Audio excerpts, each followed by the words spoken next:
दोस्तों, आज मैं हाजिर हूँ वर्ग दशम का गणित SCERT का प्रश्नावली 1.2 के साथ। इस चैप्टर में वो सारी चीज़ें हैं जो आपने पूर्व में सीखा है, जैसे वर्गमूल अपना LCM निकालना, ये सब चीज़ बाय फैक्टराइजेशन के द्वारा निकालने के लिए इस चैप्टर में हम लोग सीखेंगे। इस चैप्टर में कुछ कंसेप्ट है जो मैं एक्सरसाइज बनाने के वक्त ही मैं आपका कंसेप्ट दे दूंगा। इसमें दोस्तों, ये मेरा YouTube चैनल अभी तक अगर आपने सब्सक्राइब नहीं किया है तो जल्द से जल्द सब्सक्राइब कर दें, ताकि समय समय पर वीडियो जो मैं भी अपलोड करूं उसे आपको प्राप्त हो सके। दोस्तों, तो हम लोग चलते हैं प्रश्नावली 1.2 का एक्सरसाइज देखते हैं क्या कहता है। पहला प्रश्न है, निम्नलिखित संख्याओं को अभाज्य गुणनखंडों के गुणनफल के रूप में व्यक्त कीजिए। दोस्तों, बिल्कुल सही बात है। पहला है 140 यानी 140। ये देखते हैं हम लोग, ये पहला प्रश्न है। पहला का 140, इसको हम लोग गुणनखंड करते हैं। क्या करेंगे? गुणनखंड। तो 140 का ये देखिए 2 से लगाते हैं, यहाँ 70 हो गया, यहाँ 2 से 35, 2 से लगाया, 2 से नहीं लगेगा तो ये हम 5 से लगाएंगे, 5 से लगा देंगे तो 7 हो जाएगा। इसका मतलब कि आंसर जो होगा इसका 140 इक्वल टू लिखेंगे हम लोग 2 गुना 2 गुना 5 गुना 7। क्योंकि 2 बार है इसलिए 2 पर पावर 2 दे देंगे, गुना 5 और गुना 7। अब चलते हैं दोस्तों पहला का दूसरा 156। ये भी आसान है, इसको हम लोग 156 का फैक्टराइजेशन कर लेंगे अभाज्य गुणनखंड का। 2 से लगाएंगे, 7 दूनी 14 माने भाग लगा रहे हैं, और 8 दूनी 16। इसको फिर लगा देंगे 2 से 39, 3 दूनी 6, 2 दूनी 18, 3 और ये हो गया 13। आंसर क्या कहलाता होगा? आंसर हो जाएगा 156 इक्वल टू 2 2 3 13। इसको लिख देंगे 2 पर पावर 2 3 एंड 13। ये आपका आंसर हो गया।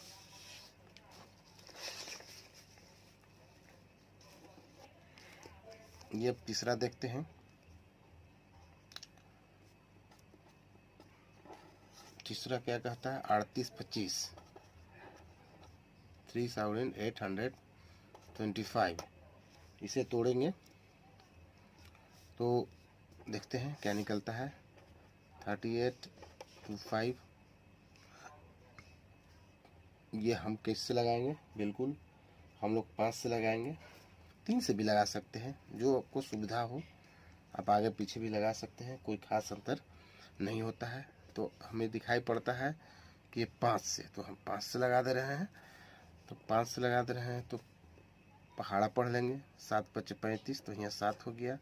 यहाँ पर बचा 3, तो यहाँ 2 यानी 32, 6 5 30, बचा 2, बचा 25। फिर इसको 5 से हम तोड़ेंगे, 15 5 75, अब 5 ही कहीं 5 है। इसके बाद में हम आसान हो गया। आप देखिए 3 से टूट जाएगा, 15, 3 5 15, सॉरी यहाँ 3 चाहिए था, 3 तोड़ेंगे तो 15 5 75, 1 25 15, 3 होना चाहिए। आप 3 से लगाएंगे तो 25 15, 3 इकाई 3 है। अब ये 3 से लगा दे रहे हैं, 70 51। अब हम क्या लिखेंगे? इसको सीधा करके आंसर बना देंगे। 38 25 लिखने के बाद सबसे पहले छोटी अभाज्य संख्या लिखेंगे, 3 × 3 × 5 × 5 × 17। आंसर लिख देंगे 3 पर पावर 2 5 तो पावर 2 और ये हो गया 17। बिल्कुल आसान है, ये आपने पूर्व के कक्षाओं में पढ़े होंगे दोस्तों। यही चीज़ है, अभाज्य गुणनखंड विधि के द्वारा आपको ये मान निकालना है। अगला मान है चौथा, देखते हैं।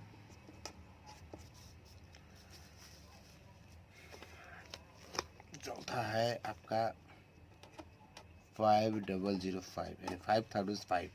इसको हम लोग तोड़ते हैं गुणनखंड विधि के द्वारा, तो यहाँ लिख देते हैं 555।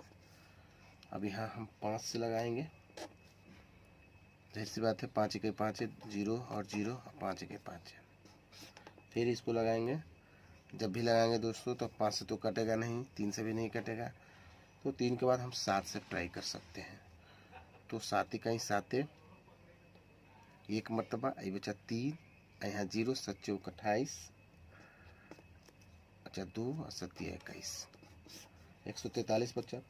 तो अब यह 7 के बाद, अब 7 से नहीं कटेगा, 7 में 14, इसलिए हम 8 नहीं कटेगा, 9 8 से तो काटना नहीं है, 9 10 में नहीं 11 लेंगे, 11 लेते हैं तो 11 का 11, यहाँ बचा 3, 11 3 33। दोस्तों इसका मान हो गया, आंसर हम लिख सकते हैं 5005 equal to 5 multiply by 7 multiply by 11 multiply by 13, यानी 5 गुना 7 गुना 11 गुना 13। ये हो गया। चलते हैं दूसरे पेज पर लेकर के।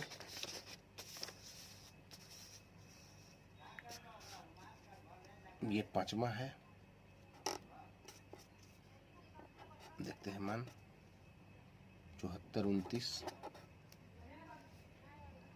ये इसको मान अगर हम निकाल कर देखते हैं 74 29, इसको अब जब निकालेंगे दोस्तों तो 2 से 3 से कुछ से नहीं लगेगा। ऐसा हम लोग 3 से लगाने के लिए 7 4 11 2 13 और 9 22 होता है, तो न 2 से लगेगा, न 3 से नहीं लगेगा, 4 से लगेगा, न 5 से भी नहीं लगेगा, 6 से 11 से भी नहीं लगेगा।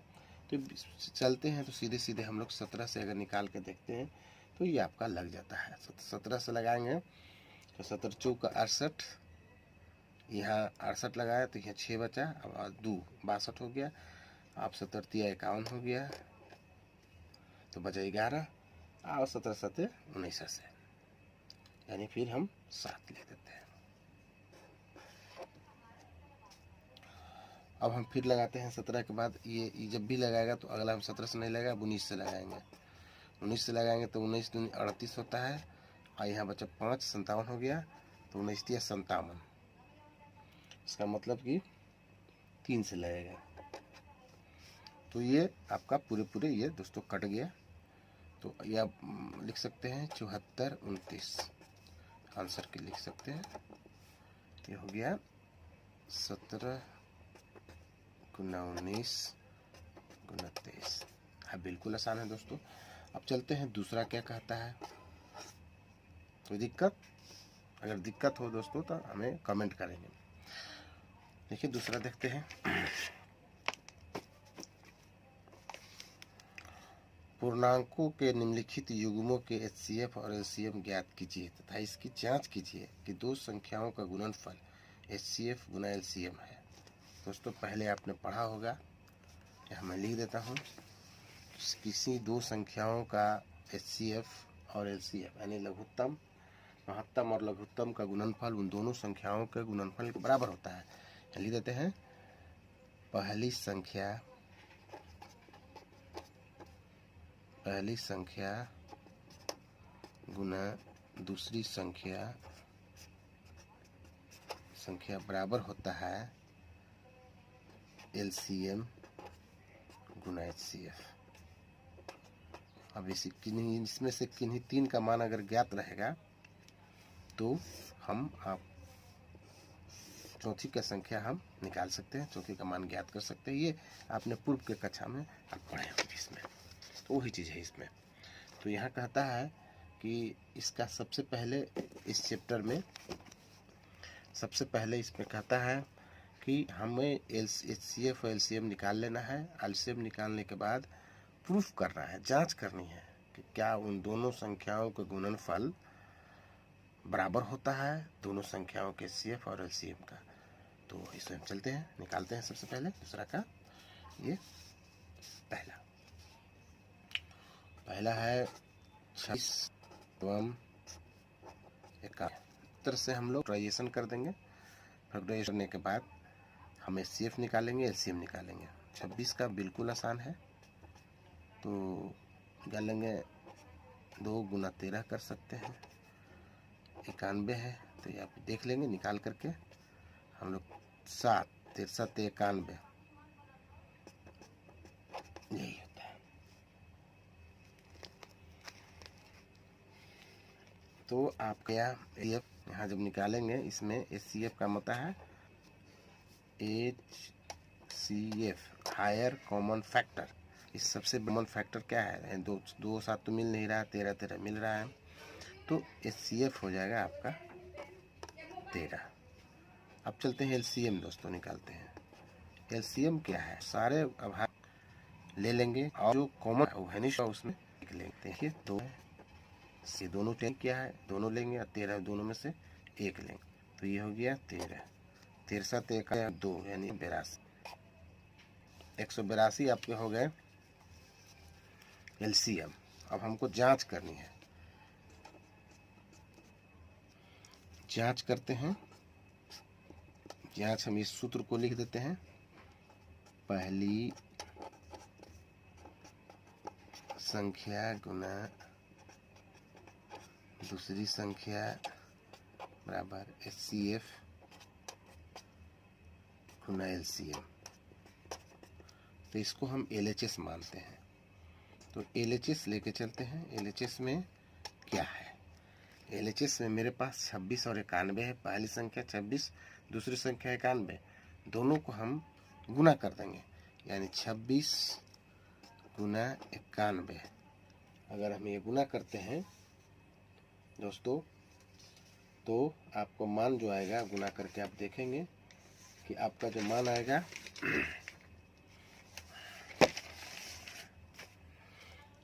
2366 आएंगे। आप गुना करके देखिए, इसको चाहे तो हम गुना करके दिखा देते हैं। यहाँ 26 लिया, यहाँ 91 लिया, फिर आपके रूप में देख देते हैं गुना करके। 6 की 6, 2 की 2, 9 6 54 की 4, हाथ में रहा 5, 9 दिन 18 5 23। देखिए यहाँ हो गया 2366। तो हम यहाँ निकाल दिए दोस्तों 2366। अब देखते हैं RHS का क्या स्थिति है। RHS में आपका है HCF 13। ये देखिए HCF 13 था तो 13 लिख दिए, और LCM 182 था 182। अब इन दोनों को अगर गुना करते हैं तो आपको 2366 प्राप्त होंगे। तो ये जांच हो गया दोस्तों। इसी प्रकार हमें दूसरा निकालनी है। दूसरा 510, दूसरा क्वेश्चन देखते हैं। दूसरा क्वेश्चन देख लेते हैं। यह है 510 और 92। तीसरा है 333 और 4। तो देखते हैं 510 और 92। 510 और 92, तो वही काम करेंगे दोस्तों। 510 का हम निकालेंगे गुणनखंड, या इधर निकाल देता हूँ रफ के रूप में। आप चाहें तो दूसरे पेज में भी निकाल सकते हैं इसको। 510 गुणनखंड करके देखेंगे। सबसे पहले होगा 255, 2 से लगाएं तो, फिर उसके बाद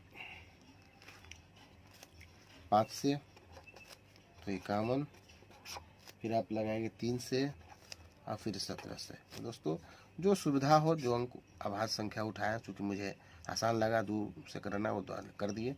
आप चाहे तो 3 से स्टार्ट कर सकते हैं, 5 से 17 से, जो भी इच्छा हो, लेकिन प्राइम से ही कटेंगे ये। तो 510 बराबर हो गया 2 गुना 3 गुना 5 और गुना 17। अब 92 है, 92 करने के लिए निकाल लेते हैं। 92 ही छोटा सा है जगह, निकाल लेता हूँ। तो 92 का जो हो गया 2 से 46 तो 92, 2 से 23। अब इससे ज़्यादा नहीं कटेंगे, तो यहाँ हो जाएंगे 2 गुना 2 और गुना 23। ये आपका जो मान हो गया आपका 92 का हो गया भाज्य। अब इसमें दोस्तों देखना है कि ऐसी कौन सी संख्या है जो दोनों में उभयनिष्ठ हो, तब ना HCF निकलेगा। तो यहाँ दोस्तों देखते हैं कि दो एक ऐसा अंक है जो 510 में भी शामिल है और 92 में शामिल है। तो ये जो होंगे आपका HCF हो जाएगा। HCF बराबर 2। अब आपका LCM के बारे में तो आप जानते ही हैं कि वैसे दोनों के सारे प्राइम संख्या लेंगे जो दोनों में नहीं है, यानी दोनों में अलग अलग है। जैसे ये दोनों में 2 था तो सिर्फ 2 लेंगे हम, और 3 लेंगे, 5 लेंगे, 17 लेंगे, 2 लेंगे, 23 लेंगे, सब संख्या लेना पड़ेगा। तो LCM लेने के लिए हम क्या करेंगे, उभयनिष्ठ में से सिर्फ एक लेंगे, यानी 2 लिया।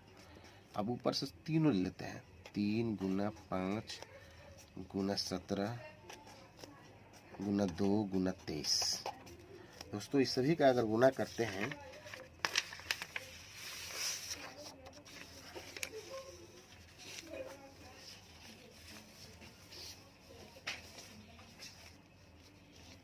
सभी गुना करते हैं तो हमें प्राप्त होता है 23, गुना करके देख लेंगे आप, 23,460। इसका मतलब LCM जो हो गया 23,460 हो गया।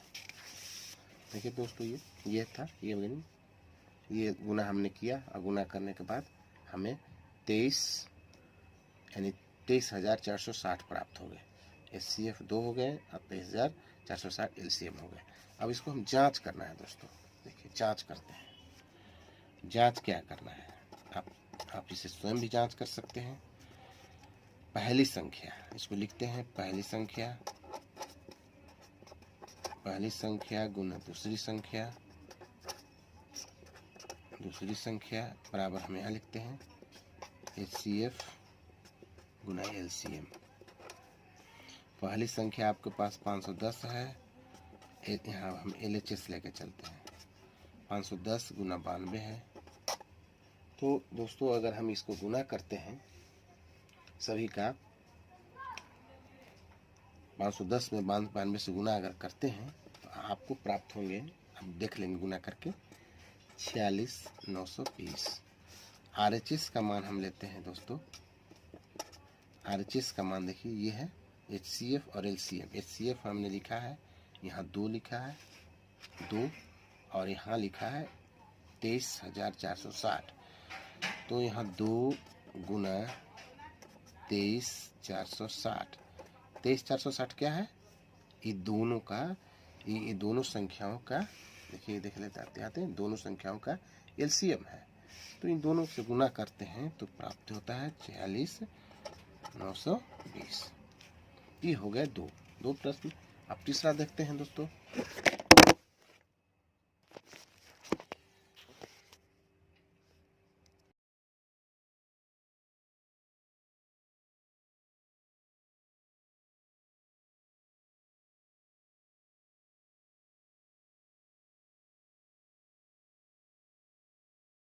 ये है तीसरा, 336 और 54, इन दोनों को हम गुणनखंड निकाल रहे हैं दोस्तों। 336 2 से लगा देते हैं 168, फिर 2 से लगाते हैं यह 84, फिर 2 से लगाते हैं 42, फिर 2 से लगाते हैं 21, फिर 3 से लगाते हैं 7। तो ये हम लिख सकते हैं 336 का मान हम लिख दे रहे हैं यहाँ पे 2 गुना 2 गुना 2 गुना 2, 4 बार लिखना है दोस्तों, 4 बार लिखा गया, गुना 3 और गुना 7। अब है 54 का लिखना है, तो यहाँ 54 का मैं लिख के दिखा दे रहा हूँ। 54 का ये है 54 2 27 3 9 3 3। 54 बार हम लिख सकते हैं 2 गुना 3 गुना 3 गुना 3। अब ये दोस्तों देखना है इसमें कि कौन कौन अभिनिष्ठ है। उभयनिष्ठ है, ये आपका 2 देखते हैं कि उभयनिष्ठ है, और यहाँ पे 3 भी उभयनिष्ठ है दोस्तों, यहाँ 3। तो HCF हो गया, HCF हो गया 2 गुना 3 यानी हो गया 6। अब दोस्तों एलसीएम निकालना है। एलसीएम निकालने का भी एकदम आसान तरीका है। ये जो उभयनिष्ठ है, उभयनिष्ठ को हम सिंगल लेंगे, यानी 2 2 मिल गया है तो यहाँ 2 लेंगे, और ये 3 और 3 मिल गया हुआ है, यहाँ 3 लेंगे। बाकी जो प्राइम नंबर बचे हुए शेष है उसको ले लेंगे। इसमें 2 है, 2 है, 2 है, 7 है, तो यहाँ ले लेंगे 2 गुना 2 गुना 2 गुना 7। नीचे में आपका बचा हुआ है 3 और 3, 3 गुना 3। इस सभी को अगर हम गुना कर देते हैं तो आता है 30 24। दोस्तों अब जांच करनी है। जांच करने का भी पहले वाला मेथड जो हम बताए थे, पहली संख्या गुना दूसरी संख्या, लिख देते हैं एक बार। पहली संख्या गुना दूसरी संख्या बराबर हम लिख सकते हैं HCF गुना LCM। पहली संख्या गुना दूसरी संख्या हम गुना कर देते हैं LHS लेकर के। ये देख लेते हैं 336 गुना 54। इसको हम गुना अगर करते हैं तो देख लीजिए 18 144 आता है। RHS को हम देखते हैं। RHS अगर हल हम निकालते हैं तो यहाँ लेना है HCF आपका है ये 6 आया है, HCF 6 है, और यहाँ LCM 30 24 आया है। तो हम ले लेंगे 6 गुना 30 24। तो अब हम इसको गुना करते हैं तो 181 44 यानी 18,144। तो LHS बराबर RHS, ये आपका प्रूफ हो गया। उसका LCM निकाल करके HCF निकाल करके पहली संख्या दूसरी संख्या से गुना कर दिए दोस्तों। ठीक है, अब मैं चलता हूँ क्वेश्चन नंबर 3 की ओर। क्वेश्चन नंबर 3 देख लेते हैं।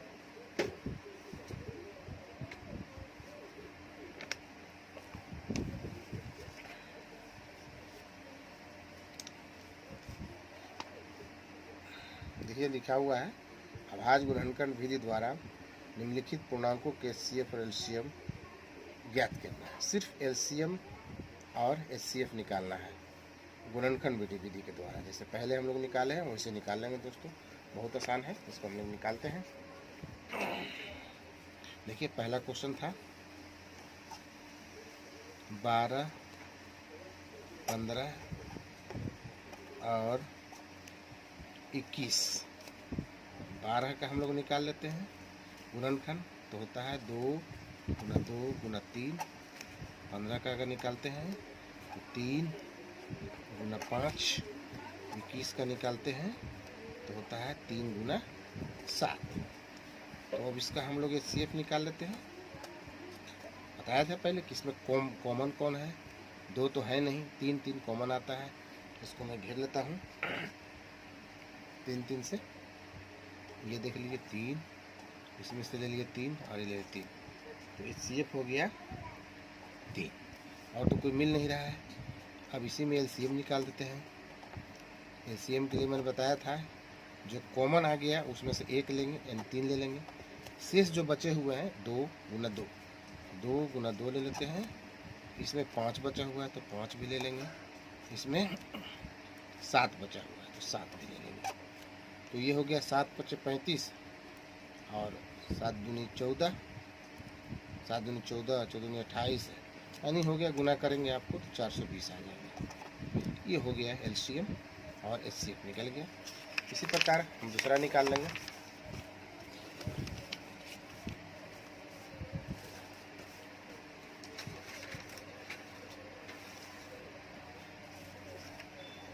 दूसरा देख लेते हैं।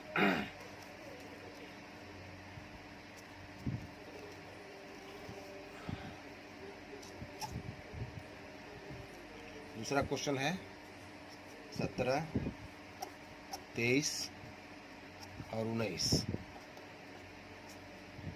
इसके बीच में निकालना है। तो ये तीनों प्राइम नंबर है यानी अभाज्य संख्या है। तो सीधे सीधे हम इसका सॉल्यूशन निकालेंगे। प्राइम नंबर का HCF होता है 1 अब निकालना है एलसीएम। एलसीएम में सीधे मल्टीप्लाई कर देंगे, 17 गुना 23 और गुना 29, सॉरी 29 है, 29 था, 29। तो अगर गुना करते हैं 29 27 49, यानी गुना आप करेंगे दोस्तों तो नीचे मिलेगा 339। अब है क्वेश्चन नंबर 3। ये आसान है, आप स्वयं भी निकाल सकते हैं। तो 8 9 और 25 देखते हैं दोस्तों, ये भी कोई मेल नहीं खाता है। इसका निकालेंगे आभाज्य संख्या तो 2 में आता है, इसका 3 में आता है, 5 में आता है। तो ये भी HCF जो आएगा इसका सॉल्यूशन में कोई वनिष्ठ नहीं है, तो HCF हम लिख देते हैं इसका 1।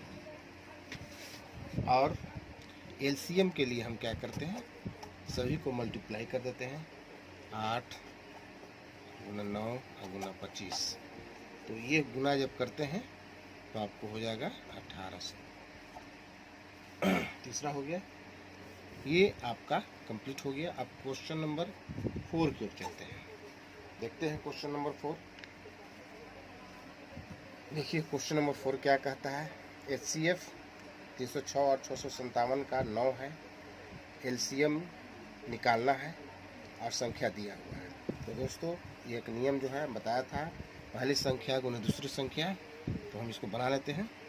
यहाँ दिया हुआ क्या है, हियर पहली संख्या देख लेते हैं।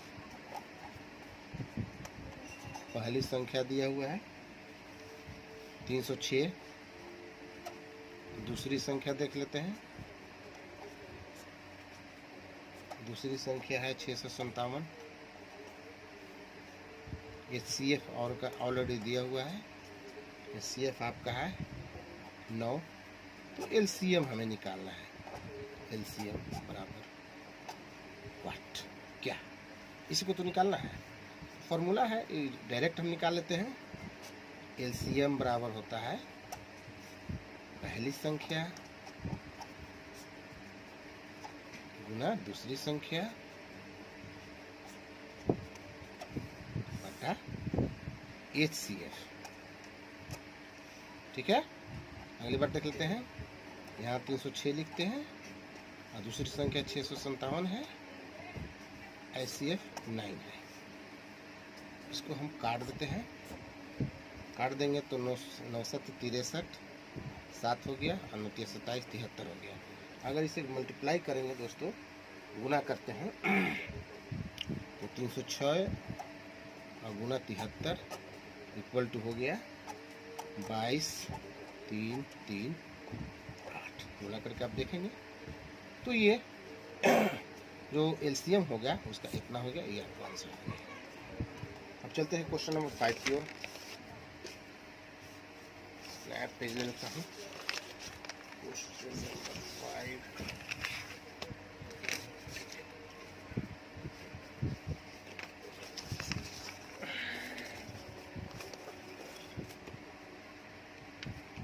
क्वेश्चन नंबर 5 देख लीजिए। क्वेश्चन नंबर 5 क्या कहता है, जांच कीजिए कि क्या किसी प्राकृतिक संख्या n के लिए संख्या 6n अंक 0 पर समाप्त हो सकती है। हमारे समझ से तो नहीं होगा, क्योंकि 6 पर पावर का कोई अगर प्राकृतिक संख्या 1 2 3 4 5 देते हैं तो कभी भी गुणनखंड 2 3 ही में आएंगे। देखते हैं इसको हल करके दोस्तों। 5वां क्वेश्चन नंबर 5,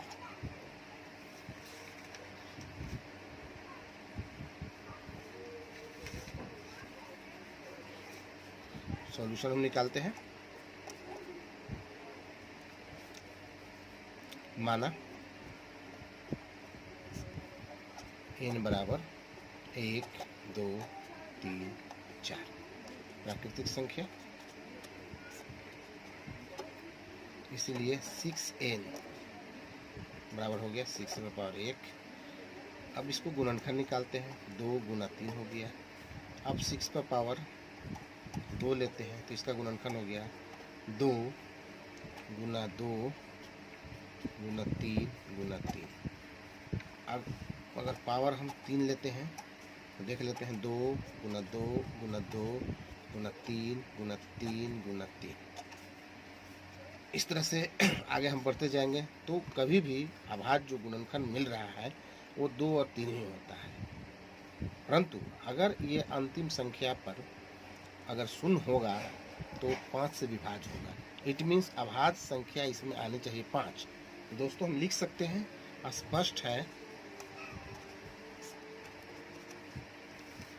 स्पष्ट है कि इसमें 2 या 3 के अलावा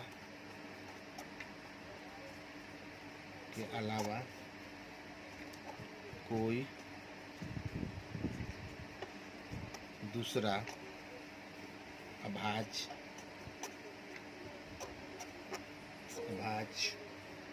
गुणनखंड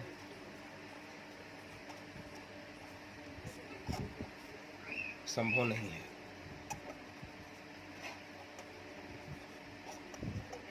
नहीं।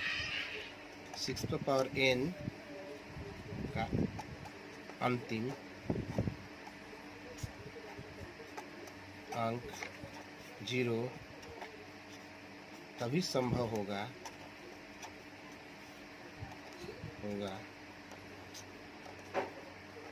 जब वह 5 से भी विभाज्य हो।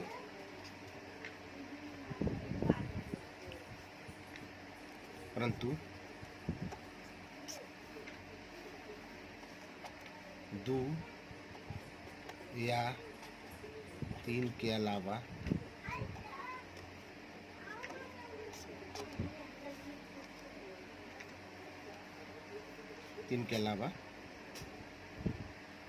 अन्य कोई दूसरा संख्या नहीं है। ये दोस्तों स्पष्ट है। दोस्तों अगर यहाँ पर अंतिम संख्या शून्य चाहिए तो गुणनखंड में 5 मिलना चाहिए। लिखे स्पष्ट है कि इसमें 2 या 3 के अलावा कोई दूसरा अभाज्य गुणनखंड संभव नहीं है।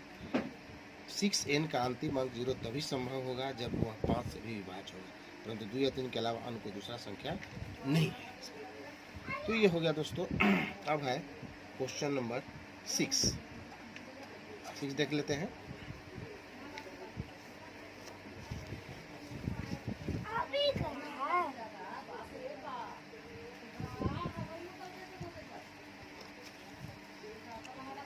देख लेते हैं। 6 क्वेश्चन है।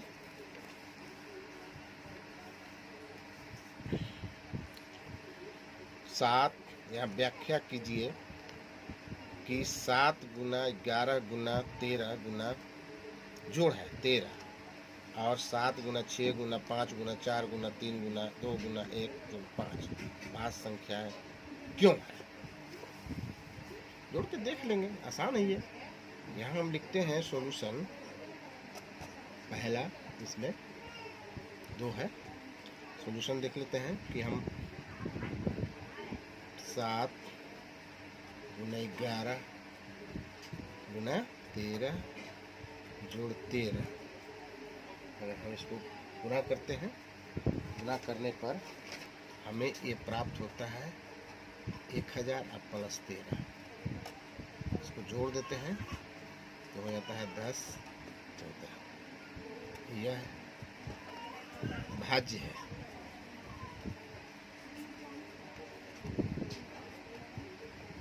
क्योंकि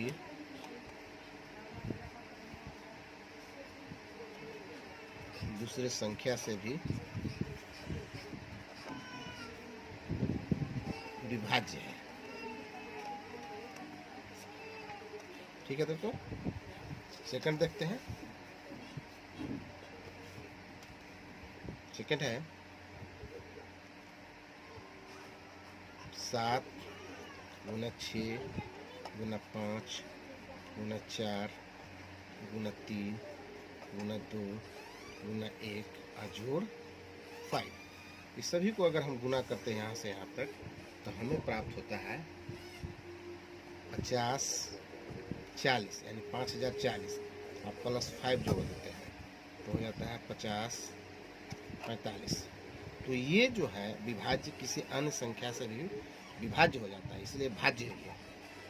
ये भाज्य है, भाज्य है क्योंकि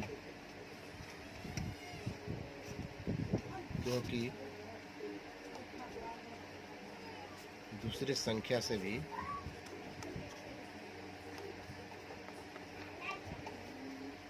भाज्य है। अब लास्ट क्वेश्चन रह गया है दोस्तों, इसको देख लेते हैं हम लोग एक बार। बहुत आसान है ये। किसी खेल के मैदान में